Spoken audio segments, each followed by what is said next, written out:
포도원을 탐하다라는 제목으로 본문을 좀 살펴보겠습니다.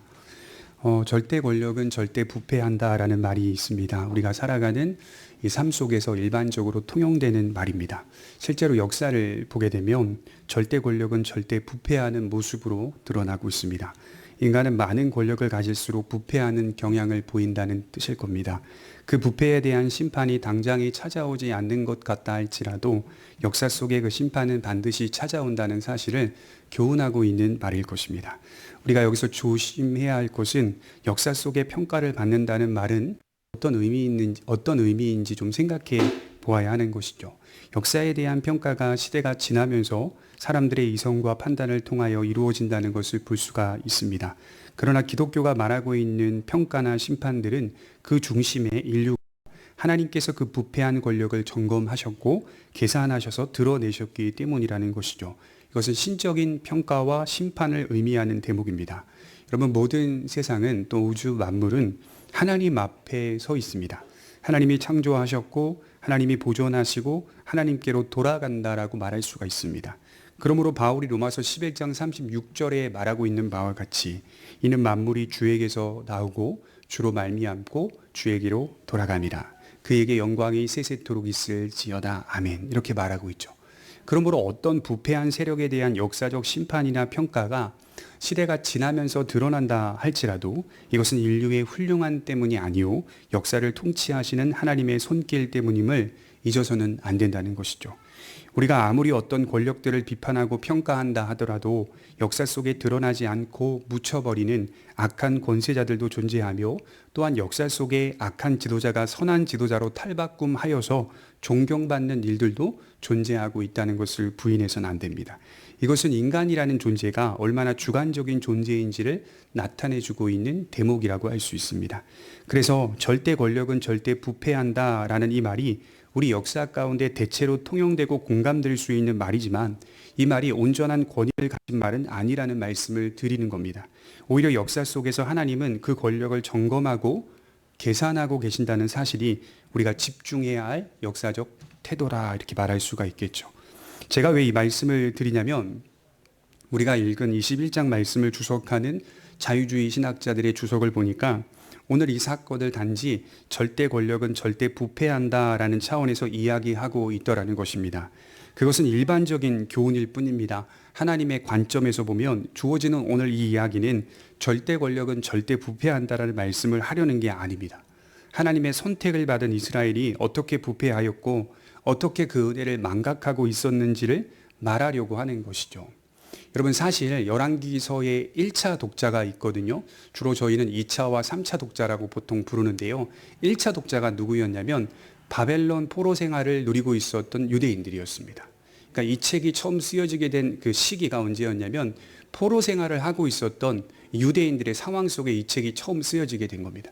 그러니까 지금 노예로서 바벨론의 노예로서 힘들게 어렵게 살고 있던 이스라엘이 어느덧 이름 모를 어떤 선지자를 통하여서 이 열왕기서가 쓰여진 것을 확인하게 되고 그 열왕기서의 역사를 통해 이스라엘이 어떻게 이 과정들을 살아냈는지를 보면서 자신들을 돌아보게 되는 그런 상황들을 맞이하고 있다는 것이죠. 어떻게 하나님의 선택을 받은 이스라엘이 이러한 고초를 겪을 수 있었는가? 하나님께서 우리를 버리셨는가? 하나님은 왜 당신님의 자녀들을 이방 여러 나라들의 손에 붙이셨는가? 이 수많은 갈등과 고뇌와 번뇌 속에서 인생을 살고 있었던 유대인들에게 주어진 책이 열왕기서였습니다. 그들은 열왕기서를 읽으면서 이러한 일들이 일어난 것은 하나님이 약하시거나 하나님이 부족해서가 아니라 우리 모두의 완악함 때문임을 목도하게 된 것입니다. 하나님 그분은 언제나 자비롭고 은혜로운 기회를 역사 속에서 계속하여서 우리에게 주고 계셨다는 사실을 발견할 수 있는 것이죠. 우리가 지난주 살펴보았듯이 그 악한 아합은 아람이라는 강성한 국가와의 전쟁에서 2번이나 승리를 하게 되죠. 2번이나 승리한 비결이 뭐였습니까? 내가 내 손에 아람을 넘기리니 너희는 내가 여호와인 줄을 알리라. 20장 13절과 28절. 다른 비결이 없어요. 강성한 대국을 이겼던 유일한 비결은 아합이 영웅적이어서가 아니었어요. 그 전쟁이 치루어지기 전에 이미 선지자를 통하여 선포된 내가 아람을 너희의 손에 넘기리니 너희는 내가 여호와인 줄을 알리라. 단지 그 하나님의 약속 때문에 두 번의 전쟁에서 승리할 수 있게 된 것이죠. 특별히 아합이 잘한 것도 없어요. 대단한 용기도 없습니다. 오늘 말씀을 자세히 보면 분명히 보이겠지만 아합은 그저 아내의 치마폭에 둘러싸여 통치하고 있는 요약한 사람일 뿐입니다. 그런 그를 사용하시고 그런 이스라엘에게 승리를 주셨다는 것은 자비롭고 은혜로운 그런 기회를 주고 계시는 하나님의 긍휼이었다고 볼 수가 있죠. 그러므로 우리가 오늘 말씀을 통해서 생각해야 할 것은 절대 권력은 절대 부패한다는 의미가 아니라 인간은 어떤 존재인가라고 하는 겁니다. 하나님의 은혜를 떠나 살아가는 인간은 과연 어떤 모습으로 인생 속에 살고 있는지를 돌아보았으면 좋겠죠. 우리 1절에 보시면 그 후에 이 일이 있으니라. 이스라엘 사람 나봇에게 이스라엘의 포도원이 있어 사마리아의 왕 아합의 왕궁에서 가깝더니, 여기 이스라엘은요, 이스라엘 안에 있는 작은 지역명입니다. 그러니까 이스라엘과 이스라엘을 혼동하시면 안 됩니다. 이스라엘 속 안에 사마리아에 가까이 붙어 있는 한 지명이 이스라엘이라고 하는 지명입니다. 아합이 나봇에게 말하여 이르되 내 포도원이 내 왕궁 곁에 가까이 있으니 내게 주어 채소밭을 삼게 하라. 내가 그 대신에 그보다 더 아름다운 포도원을 내게 줄 것이요 만일 내가 좋게 여기면 그 값을 돈으로 내게 주리라. 그 후에 시간을 나타내고 있는 단어가 보이죠. 지난주 보았던 아람과의 전쟁이 끝난 후에, 더 나아가서 20장 43절에 보시면 선지자가 아합에게 심판에 대한 말씀을 전하였고 아합은 들었죠. 어떻게 반응했습니까? 근심하고 답답해하며 왕궁으로 돌아갔더라 라고 하는 반응을 보인 후에, 그런 일이 있은 후에 아합은 왕궁 근처에 있던 나봇의 포도원을 탐하고 싶은 마음이 생긴 것입니다. 심판에 대한 말씀을 들었다면 조금이라도 겸비한 모습이 있어야 하는데 이 겸비함은커녕 탐욕을 드러내고 있다는 거죠. 더 이해할 수 없는 건 북방의 왕권을 소유하고도 남의 포도원 하나를 탐하고 있다는 사실이죠. 10지파의 왕권, 어떻게 보면 유다의 왕권보다 큰 왕권을 가지고 있었던 나라가 바로 북왕국 이스라엘이었습니다. 10지파를 다 통째로 먹고 있었으니까요. 그 엄청난 영광과 위대한 권력을 갖고 있었던 아합이 남의 포도원 하나를 탐하고 있다는 사실. 10지파에 대한 통치권을 소유했다는 것은 포도원 하나와는 차원이 다른 영광입니다.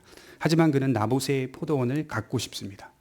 여러분, 무엇을 가지고 싶었던 경험이 있을 겁니다. 어떤 것을 가지고 싶어 하는 마음이 생기면, 특히 그것이 잡힐 것만 같은 위치에 놓여 있으면 하루 종일 생각이 납니다. 눈을 떠도 생각이 나고 눈을 감아도 생각이 나고 그것만 있으면 만족스러울 것 같은 그런 생각이 듭니다. 주로 어린 시절에 이런 일들이 우리 인생 속에 경험되죠. 그런데 정작 그걸 갖게 되면 어떻습니까? 그렇게 만족을 못하죠. 오래 가봐야 한 달, 아니면 일주일, 아니면 하루 정도입니다. 아합은 그것을 갖지 못하게 되자 이런 모습을 보이고 있어요. 우리 4절을 한번 볼까요? 이스라엘 사람 나봇이 아합에게 대답하여 이르기를 내 조상의 유산을 왕께 줄 수 없다 하므로 아합이 근심하고 답답하여 왕궁으로 돌아와 침상에 누워 얼굴을 돌리고 식사를 아니하니. 저는 여기서 무엇이 보이냐면요, 지나온 20장 43절에 근심하고 답답하여라는 같은 단어가 보입니다.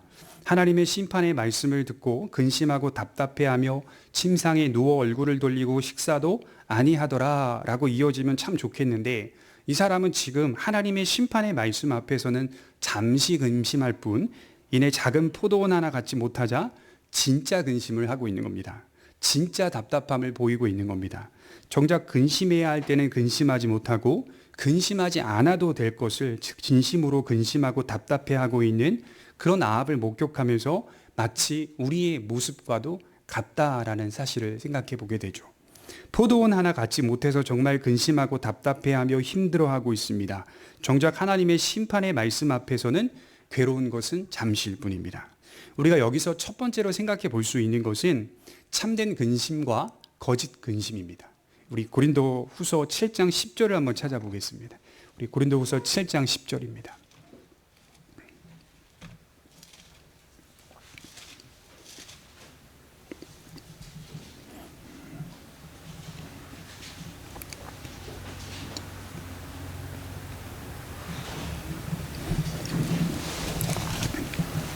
우리 고린도후서 7장 10절입니다. 10절, 11절 같이 한번 읽어보도록 하겠습니다. 시작. 하나님의 뜻대로 하는 근심은 후회할 것이 없는 구원에 이르게 하는 회개를 이루는 것이요 세상 근심은 사망을 이루는 것이니라. 보라, 하나님의 뜻대로 하게 된 이 근심이 너희로 얼마나 간절하게 하며 얼마나 변증하게 하며 얼마나 분하게 하며 얼마나 두렵게 하며 얼마나 사모하게 하며 얼마나 열심히 있게 하며 얼마나 벌하게 하였는가. 너희가 그 일에 대하여 일체 너희 자신의 깨끗함을 나타내었느니라. 이 말씀은 고린도 교인들이 바울의 말씀을 듣고 이제 책망의 말씀을 듣고 근심하게 되었고 결국 회개의 열매를 맺게 되었다는 내용입니다. 그러니까 참된 근심은 회개하여 구원을 이루는 것이라는 말이죠. 반대로는 세상적 근심은 사망을 이루는 것인데 이 사망이 나타내는 과정을 살펴보면 세상을 애착하는 모습으로 나타난다는 것입니다. 세상 근심이 세상의 것을 애착한다라고 했을 때 우리는 두 가지를 생각해 볼 수가 있는데, 하나는 말 그대로 어떤 것을 사모하는 마음이 애착입니다. 세상의 것을 너무 사모하는 마음입니다. 이것이 사랑하고 붙든다는 뜻입니다. 누가복음 17장 32절에 보면 예수님은 많은 사람들에게 그리고 제자들에게 롯의 철을 기억하라 이렇게 말씀을 하셨죠. 예수님의 말씀처럼 뒤를 돌아보아서 소금 기둥이 된 그 과정을 우리는 다 잘 알고 있습니다. 그녀는 지금 구원을 받고 있는 상황이었어요. 소돔과 고모라에서 구원을 받고 건져냄 받고 있는 그 과정 속에서 뒤를 돌아보아서 소금 기둥이 되었습니다. 이 생명이 건져지는 상황에서 하나님의 말씀을 무시하고 뒤를 돌아본 것은 그녀의 마음 속에 있던 애착 때문입니다. 가장 복된 가치 속으로 들어가는 과정 속에서 뒤를 돌아보았다는 것은 가장 귀한 소식이 그녀에게 가치 있는 소식이 아니었다는 뜻입니다. 그래서 그녀는 사모하는 세상을 바라본 것이죠. 또 하나의 애착의 의미는 상실할까 염려하는 마음입니다. 세상의 것을 상실할까봐 그것이 그렇게 근심이 되고 염려가 되는 사람을 뜻하죠. 오히려 하나님과 나와의 관계에서 멀어질까봐 또 이 믿음에서 이탈될까봐 근심하는 모습이 아니라 은혜가 떨어질 때마다 은혜를 회복시켜 달라고 간구하는 그런 근심이 아니라 세상의 것을 잃어버릴까봐 염려하는 근심은 결국 사망을 이루는 것이라고 말씀합니다. 여러분, 지금 우리는 어떤 근심과 어떤 답답함을 가지고 살아갑니까? 참된 근심이 우리 안에 있기를 바랍니다.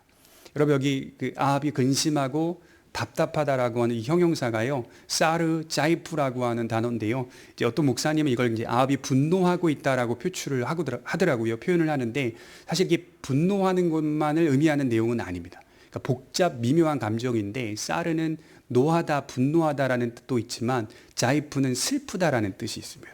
그러니까 그 감정 속에 나봇이 포도원을 거절하자 아합의 마음 속에 분노와 슬픈 마음이 교차하는 여러 미묘한 감정이 있고, 하나님의 선지자가 아합에게 심판의 말씀을 전하자 똑같이 근심하고 답답하여 왕궁으로 돌아갔더라.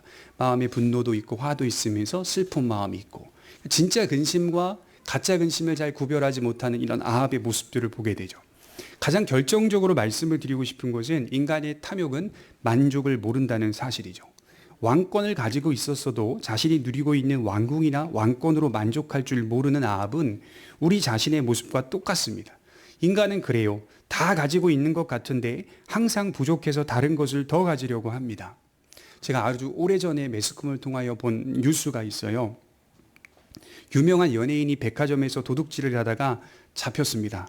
알고 보았더니 이게 가난해서가 아니더라고요. 이미 많은 것을 누리고 있고 또 그렇게 누리면서 살고 있는 부유한 연예인이었어요. 그런데도 도둑질을 하는 겁니다. 매번 그 백화점에 가서 도둑질을 하는 거예요. 그렇게 해야만 자신 안에 만족이 생긴다는 것입니다. 잡혀서 그런 이야기를 하는 거예요. 도벽. 이건 이미 4세기경에 어거스틴이 한 이야기와 똑같습니다.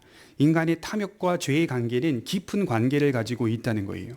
어린 시절에 어거스틴이 남의 과일밭에서 서리를 하게 돼요. 친구들과 함께 배를 채우기 위해 서리를 하게 되는데 배가 채워지자 돌아가면 되잖아요. 이제 배를 따서 밤중에 친구들과 배를 먹고 배가 채워지면 돌아가면 되잖아요.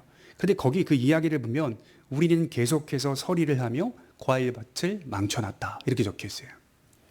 그래서 어거스틴이 고백록과 또 여러 서적들을 쓰면서 그 이야기를 자주 하게 되는데 이렇게 얘기하는 거예요. 탐욕이란 단지 무언가를 가지고 싶어하는 마음이 아니더라는 거예요. 뭘 갖고 싶어 하는 마음이 탐욕이 아니더라는 거예요. 탐욕은 끝도 없이 죄를 즐거워하는 인간의 영혼이랍니다. 죄 자체를 즐거워하고 있는 인간의 영혼이 탐욕이라고 말을 하는 겁니다. 성도 여러분, 지금 아합이 부족해서 포도원 가지려고 하는 걸까요? 아닙니다. 아합은 이미 자신이 가진 많은 밭이 있었어요. 그가 먹지 못해서 채소밭을 원한 겁니까? 아닙니다. 그는 충분히 먹고 있었습니다. 저는 이 밭을 보니까요, 재밌는 표현이, 아니 왜 포도원을 채소밭으로 바꾸려고 그래? 포도원은 과일 아닙니까? 그것도 가르려면 또 여러 시간이 걸리고 노동력이 필요한데 왜 그러는 걸까? 탐욕이죠. 그런데도 그는 그 밭을 손에 넣으려고 합니다. 인간은 세상 그 어떤 것으로도 만족하지 못해요. 시편 23편 1절에 보면 여호와는 나의 목자시니 내게 부족함이 없으리로다. 여러분, 이 고백은요 사실은 대단한 거예요. 조금만 묵상해 보시면 이거 그렇게 가벼운 고백 아닙니다. 이거 엄청난 고백이에요. 다윗이 이 고백을 찾아냈다는 거예요. 자기 인생 속에 그 무수히 많은 고난과 형통을 경험하면서 자기가 찾은 결국은 여호와께서 나의 만족이 되신다. 인간은 어떤 것으로도 만족을 누리지 못한다는 사실을 찾아낸 거예요. 참된 만족을 찾았다는 의미예요. 우리가 하나님으로 말미암아 만족할 수 없다면 우리는 끝없이 다른 것에 애착을 가질 것입니다. 그러나 하나님으로 말미암아 만족할 줄 아는 사람은 비천에 처할 때도 풍부에 처할 때도 바르게 대응할 수 있는 사람일 것이죠. 제가 좀 더 솔직하게 말씀을 드리면 만족하는 사람이 되어가는 게 믿음입니다. 지금 완벽하게 우리는 그리스도로 말미암아 만족해요, 파이팅 합시다, 이렇게 하는 게 아니라 믿음이라는 건 그리스도로 말미암아 만족해가는 그 인생을 하나님이 확인시켜주고 배우게 하시고 우리로 하여금 항복을 받아내시는 그 과정 전체가 바로 하나님이 열심이다, 이렇게 볼 수가 있는 것이죠. 두 번째로 생각해 볼 수 있는 것은 경건의 탈을 쓰고 있는 아합과 이스라엘을 보게 됩니다. 우리 8절을 한번 볼까요? 8절입니다. 아합의 이름으로 편지들을 쓰고 그 인을 치고 봉하여 그의 성읍에서 나봇과 함께 사는 장로와 귀족들에게 보내니 그 편지 사연에 이르기를 금식을 선포하고 나봇을 백성 가운데 높이 앉힌 후에 불량자 두 사람을 그의 앞에 마주 앉히고 그에게 대하여 증거하기를 내가 하나님과 왕을 저주하였다 하게 하고 곧 그를 끌고 나가서 돌로 쳐 죽이라 하였더라. 이세벨이 포도원을 빼앗기 위해서 계략을 꾸미죠. 금식일을 선포합니다. 백성들을 되도록 한 자리에 모이게 하고 나봇을 상석에 앉히라고 명령을 하는 겁니다. 이상하죠? 처음부터 이상해. 왜? 이스라엘은 이미 대중적인 그 신앙이 바알을 향한 숭배와 신앙으로 자리매김하고 있었는데 갑자기 하나님을 경외하고자 하는 공적 금식일을 선포하고 있는 이세벨의 음모를 보게 되죠. 그리고 불량자 두 사람이 들어와 증거하기를 하나님과 왕을 저주하였다. 누가요? 나봇이 하나님과 왕을 저주하였다라고 하면 백성들이 그를 끌고 나가서 돌로 쳐 죽일 것이다. 율법의 실행인 거죠. 정말 이세벨의 계약대로 이루어집니다. 문제 제기를 할 수 있는 대목이 나오는데 바알 숭배가 만연했던 이스라엘의 신앙 속에 그들이 언제부터 하나님에 대한 열심이 있었다고 하나님의 이름을 저주한 자에 대해 돌로 친다는 말입니까? 그랬다면 현재 존재하는 이스라엘 백성들 전체가 돌에 맞아 죽어야 맞아요. 나봇을 죽이기 전에 이스라엘 전체가 돌에 맞아 죽어야 맞습니다. 그런데 이스라엘 백성들이 뜬금없이 나봇이 하나님을 모욕했다고 돌로 쳐 죽이고 있더라는 것이죠. 마치 이것은 하나님 편에 서 있는 것처럼 보이는 태도, 마치 우리가 공의를 행하는 것처럼 보이는 장면입니다. 이것은 그 시대가 얼마나 위선적이고 완악했는지를 보여주고 있는 한 대목입니다. 경건의 탈을 쓰고 이렇게 심각한 거짓을 저지를 수 있다는 거죠. 우리가 사는 세상을 보십시오. 일반적인 차원으로 생각해 볼까요? 세상도 역시 경건이라는 주제를 좋아합니다. 거시적인 차원으로 말하는 이 경건은 사랑이나 용서나 양보나 평등과 같은 것입니다. 인간은 어떤 고결한 가치와 단어들을 좋아하죠. 예컨대 생명을 존중히 여기고 사랑하는 듯한 행동이나 발언들을 쏟아냅니다. 그러나 자세히 들여다보시면 생명이나 사랑을 말하고 추구하면서도 정작 생명과 사랑보다도 인간의 이기심을 부추기고 있음을 볼 수 있습니다. 도덕적인 순결을 이야기하면서도 쾌락을 열망하게 만들어가고 있는 오늘날 현실을 잘 짚어보셔야 돼요. 개인의 개성이나 다양성, 선택에 대한 존중이 강조됨을 통해서 이 사회가 어떻게 변하고 있는지를 보셔야 돼요. 선의 없이 무분별하게 풀어지는 개인의 권리나 권한은 브레이크 없는 자동차를 타고 다니게 만드는 것입니다. 제가 일반적으로 어떤 사람이 쓴 책을 보다가 그분이 이런 글귀가 나오더라고요. 선생님의 매가 그립다. 오래전 선생님의 매가 그립다. 예수님 안 믿는 분이에요. 여러분 오늘날 교육 환경 속으로 들어가 보십시오. 교권이 얼마나 바닥에 떨어졌는지 선생님이 매를 들지 못합니다. 매를 들면 학대라는 거예요. 학대. 이게 무슨 교육입니까? 훈계라는 거는 도대체 어디 있습니까? 저도 저 어린 시절에 학생부실에 끌려가서 몽둥이로 엉덩이를 맞고 너무 아팠지만 수업 다 마치고 떡볶이 사주로 끌고 가시는 선생님이 기억이 나요. 그런 게 진짜 교육이 아닙니까? 그게 기억에 많이 남는 학생으로서 보면 아, 그런 교육들이 있었기 때문에 훈계를 제대로 받을 수 있구나. 요즘은 그런 게 전혀 없어요. 선 없이 무분별하게 흘러가고 있는 세상의 모습을 보십시오. 그 모습 속에 사람들이 자주 외치는 말은 사랑이나 생명이나 개인의 개성이나 다양성을 존중하자라고 하는 말입니다. 이것은 브레이크 없는 자동차와 같은 거예요. 이번에는 우리의 신앙적 차원으로 생각해 보면 우리의 신앙생활이 경건의 탈을 쓰고 거짓을 남발할 수 있다는 의미가 됩니다. 정작 자신은 믿음에 대하여 진실하게 접근하지 못했으면서 참된 경건을 운운하는 그런 모습들을 보게 돼요. 또한 경건이라는 탈을 쓰고 교회의 본질과는 어긋난 온갖 모습들을 추구하는 신앙적 자세와 태도를 보게 됩니다. 여러분 예수님께서 십자가에 달려 죽으실 때 걸려 있었던 죄명이 뭐였을까요? 죄명. 그 걸려 있었던 죄명이 신성모독죄입니다. 신성모독죄. 그분이 사역을 하시면서 자주 들었던 비판이 바로 어찌하여 하나님을 모독하는가 그 내용이었어요. 정작 그분은 하나님을 모독하신 적이 없었어요. 그러나 그분은 악인들의 잘 짜놓은 계획 속으로 들어가셨습니다. 그래서 여러분 나봇을 보면서요. 교차해서 떠올려야 한 분이 계세요. 예수 그리스도. 나봇은 사실 심벌, 타이폴로지, 상징과 모형이 담겨 있는 사건인 거예요. 예수 그리스도의 상징과 예수 그리스도의 모형이 담겨 있는 예표입니다. 우리는 주의해야 합니다. 경건이라는 명목으로 얼마나 악한 일을 저지를 수 있는지 주의해야 돼요. 신앙이라는 명목으로 얼마나 잘못된 길을 택할 수 있는지를 주의해야 돼요. 성경 속에 바르게 서 있지 않으면 우리도 경건을 바르게 사용하지 못합니다. 얼마나 많은 그리스도인들이 대화가 안 되는지 몰라요. 자기의 그런 잘못된 신앙의 개토라고 하잖아요. 그 개토 안에 갇혀서 성경 전체가 말하고 있는 바를 아주 축소적으로 아주 좁게 생각해서 그 안에서 어떠한 의견과 내용도 들어오지 못하도록 이 개토 속에 갇혀서 상식적인 대화조차 주고받지 못하는 그리스도인들을 만날 때면 답답합니다. 답답해. 그런 분들이 얼마나 많은지 몰라요. 당시 이스라엘 상황은 바알을 숭배하면서 여호와께 제사를 드리는 상황이었다고 해요. 이 두 가지가 병행되었어요. 바알에 대한 간절함 그리고 하나님에 대한 어쩔 수 없는 전통, 이 두 상황이 병행되고 있었습니다.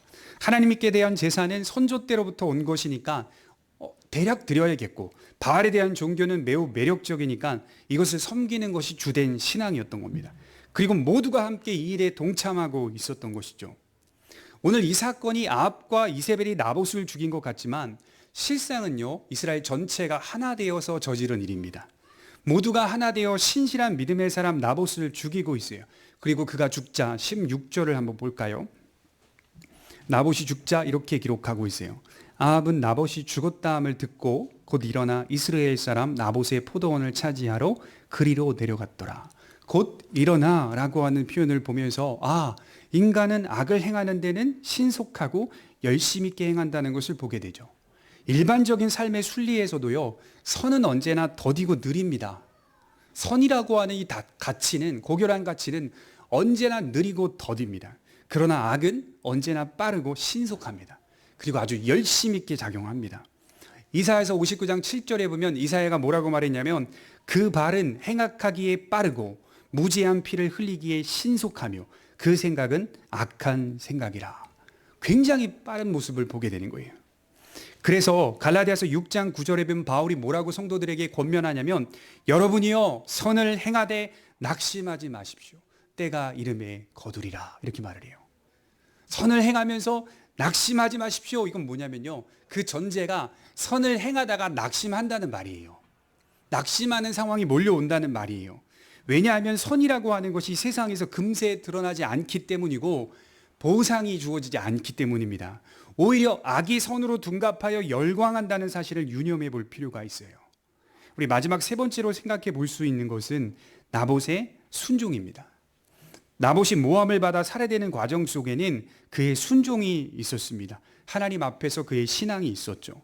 아합은 나봇에게 포도원을 달라고 간절히 요청해요. 특별히 이 요청 속에는 평화로워 보이는 제안이 있습니다. 2절에 보면 아합이 나봇에게 말하여 이르되 내 포도원이나 내 왕궁 곁에 가까이 있으니 내게 주어 채소밭을 삼게 하라. 내가 그 대신에 그보다 더 아름다운 포도원을 내게 줄 것이요 만일 내가 좋게 여기면 그 값을 돈으로 내게 주리라. 이 고대 시대의 왕정 체제는 오늘날 경험하는 왕정 체제와는 차원이 다르죠.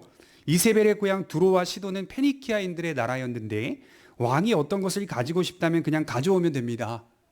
이 평화로운 제안은 사실 어색해야 돼요. 우리가 읽으면서 이거 어색하지 않은 이유가 우리가 민주적 형태를 경험하고 있기 때문인 거죠.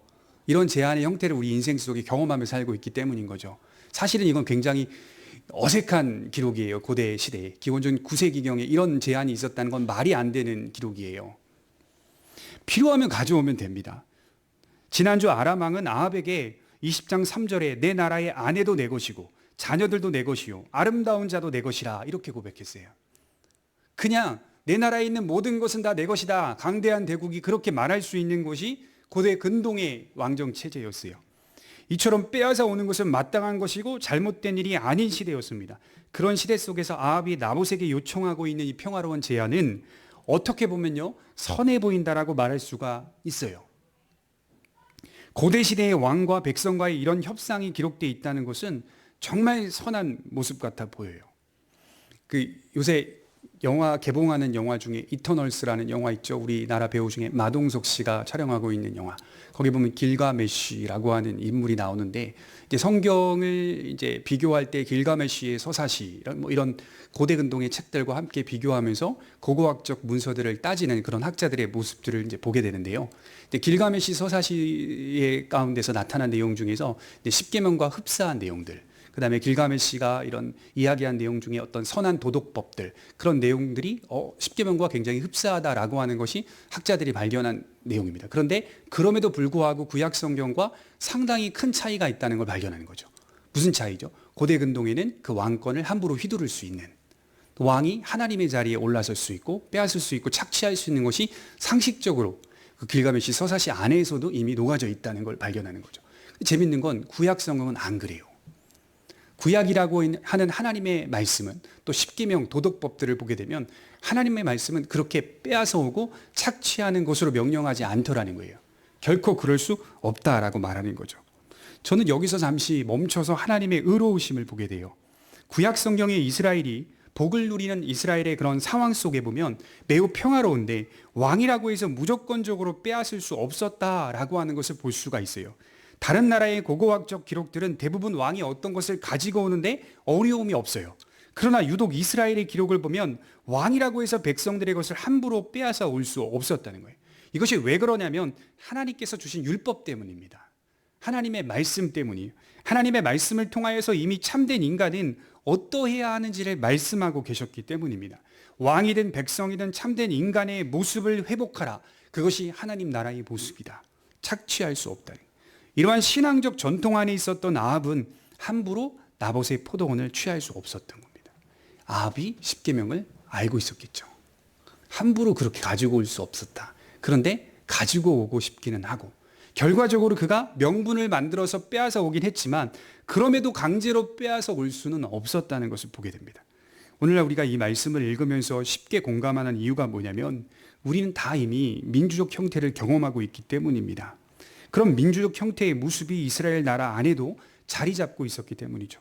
그래서 하나님 나라는 왕이라고 해서 백성이라고 해서 나누는 그런 계급 사회가 아니라 참된 역할 속에서 서로를 지키고 보살피며 사랑하는 나라임을 드러내주고 있는 것입니다. 그래서 교회가 우리 교회 공동체가 이런 모습들을 나타내야 한다는 말입니다.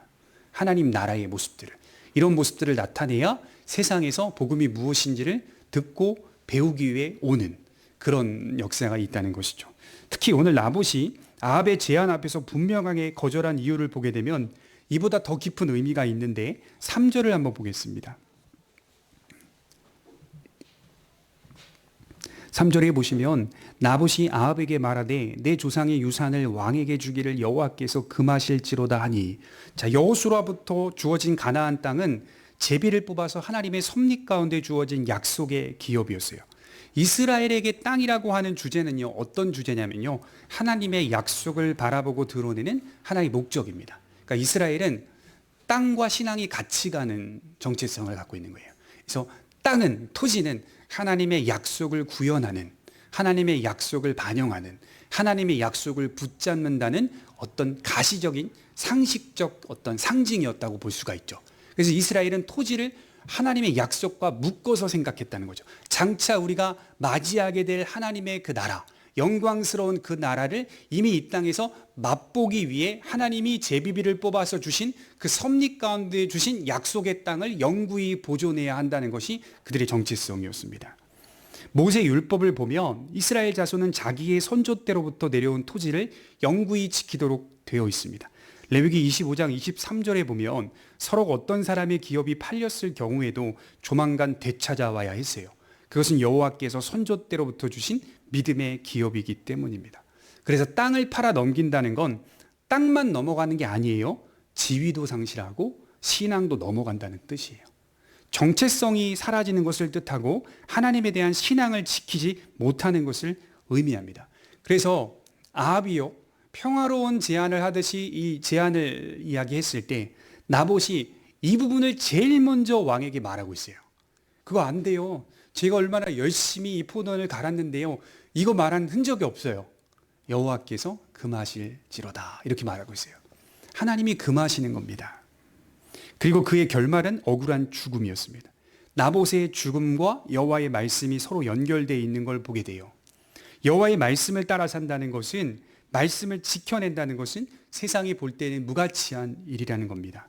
2절에 말하고 있듯이 아합은 그 대신에 더 좋은 포도원을 주겠다라고 했어요. 그죠? 더 좋은 거 줄게. 아니면 더 많은 가치를 붙여서 돈으로 값을 쳐주겠다고 말했습니다. 차라리 여러분 더 많은 돈을 받거나 아니면 그 대신에 더 좋은 포도원을 받는 게 훨씬 낫지 않을까요? 실익으로 따져보자고요. 인간적으로 계산해 보면 더 좋은 거 주고 그거 팔아 넘기는 게 훨씬 낫지 않을까요? 제가 오래전에 어떤 강도사님과 대화하다가 강도사님이 자신의 신앙을 실제로 고백하는 거를 이제 말하는 걸 들었는데, 그분이 이런 말을 합니다. 목사님, 누군가 자신에게 좋은 차를 주고 신앙을 버리라고 한다면 흔들릴 것 같아요. 누군가 자신에게 아주 좋은 집, 한강 뷰가 보이는 좋은 집을 주면서 신앙을 버리라고 한다면 왠지 흔들릴 것 같습니다. 과연 당당히 말할 수 있는 사람이 있을까? 그 되게 유치한 말인 것 같은데요. 그분 가고 나서 어떻게 그럴 수 있습니까? 제가 이렇게 충고하고 이야기했지만 그분이 돌아가고 나서 그 질문이 제 안에 계속 떠오르는 겁니다. 그리고 저 자신에게도 물어봤을 때 당당하게 내가 말할 수 있는가? 당당하게. 쉽지 않다라고 하는 것을 깨닫게 되죠. 여러분, 우리 주님이 광야에서 40일 동안 금식하는데 사탄이 나타나 천하만국을 보여주면서 내게 절하라. 그렇다면 이 천하만국을 주겠다. 근데 여기 우리가 피부에 잘 안 와닿아요, 이 이야기가. 왜냐하면 예수님이 모든 만물을 창조한 왕인데 그 왕국을 보여주면서 절하라고 하는 이 내용이 크게 우리에게 와닿지 않아요. 예수님은 그게 필요한 게 아니니까. 그런 세상 만국이 필요하지 않는 분이니까. 왕이시니까. 이미 하나님이시니까. 그런데 그 이야기를 보면서 예수님이 그냥 한 인간으로만 보시고 한번 그 이야기를 들여다보십시오. 우리가 필요한 것, 우리가 원하고 있는 것, 우리의 부족한 것, 그 모든 것들을 사탄이 보여주면서 내게 절하라. 그렇다면 이것을 너에게 넘기겠다라고 했을 때 그때 우리가 느껴지는 이 데미지는 엄청난 겁니다. 모든 걸 다 주겠다고 하는데 그 앞에 절만 하면 되는데 그때 그 우리의 데미지, 우리의 그 영향, 흔들릴 수밖에 없는 우리의 모습은 엄청난 겁니다. 우리 주님이 광야에서 40일 동안 금식하면서 받은 그 하나의 시험은 우리의 시험과도 같은 것이었어요. 거기에는 우리의 모습이 보여야 합니다. 아름다운 포도원, 왕궁 이런 것들이 얼마나 우리 안에 탐욕으로 자리 잡고 있는지 그 시험의 내용이 나온 것은 우리에게 주는 교훈이에요. 흔들리지 않을 거라고 장담할 수 없습니다. 세상적인 실익을 따라 살 것인가? 아니면 영적인 유익을 따라 살 것인가? 라고 하는 주제는 우리 인생 속에 늘 충돌하는 주제입니다. 영적 유익이 세상적인 실익보다 더 크게 느껴지려면 확신이 있어야 됩니다. 확신. 내가 믿고 있는 바에 대한 확신. 내가 경험하고 있는 하나님에 대한 확신. 믿음이 아니라 확신을 말하는 거예요. 바울이 내가 확신하노니 이런 말 자주 강조하죠. 확신이 있기 때문에 그 과정을 살아낸 겁니다. 세상 사람들은 믿음의 사람들을 보면서 그런 확신의 태도와 자세에 고집스러운 인간들이라고 평가합니다. 그런데 사실 믿는 자들은 그것이 고집이 아니라 믿음이었습니다. 어떤 선택은 하나님의 약속을 붙드는 우리의 진심이라는 겁니다. 때로는 어떤 상황 속에서 우리의 진심이 묻어나와야 돼요. 고집스러운 진심. 근데 우리는 그걸 고집이라고 생각하지 않죠. 믿음과 확신이라고 생각하죠. 그래서 나봇은 부패한 권세자 아합 앞에 땅을 내어드리는 것은 여호와께서 금하신 일입니다라고 말할 수 있었던 겁니다. 나봇의 이름의 뜻이 뭘까요? 나보트라고 하는 이름의 뜻은요, 봉우리, 높다라는 뜻이에요. 높다, 봉우리 이런 뜻을 갖고 있어요.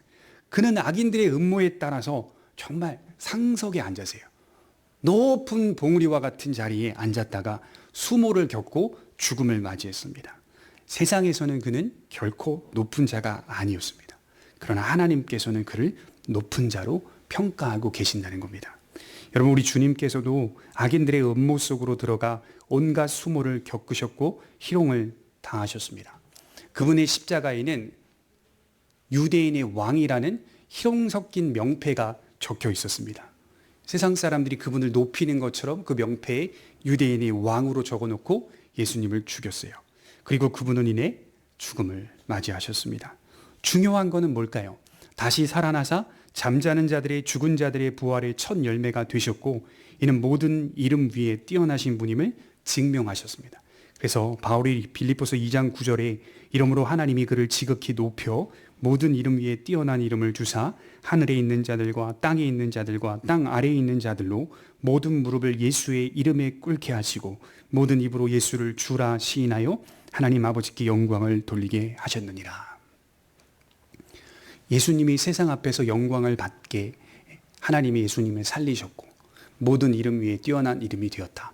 여기에 이제 핵심적인 본질은 세상의 모든 이름 앞에 예수는 주라 시인하게 하셨다. 그래서 주님이 영광을 받을 수 있는 유일한 비결과 목적은 예수님을 주라 시인할 때 가능합니다. 주라. 예수님은 우리의 주시다. 세상 앞에 그렇게 고백되게 하셨다. 그리고 장차 그러한 일들, 완전한 종말을 맞이하게 하실 것이다 라고 말씀을 하고 있죠. 나봇을 통해서 예수님의 모형을 보게 되고 높임을 받는 길은 어떤 길인지가 보여야 합니다. 사랑하는 성도 여러분, 나봇이 살아낸 길은 우리가 걸어가야 할 길과 같다는 사실을 기억하시면서 한 주를 살아내셨으면 좋겠습니다. 기도하겠습니다.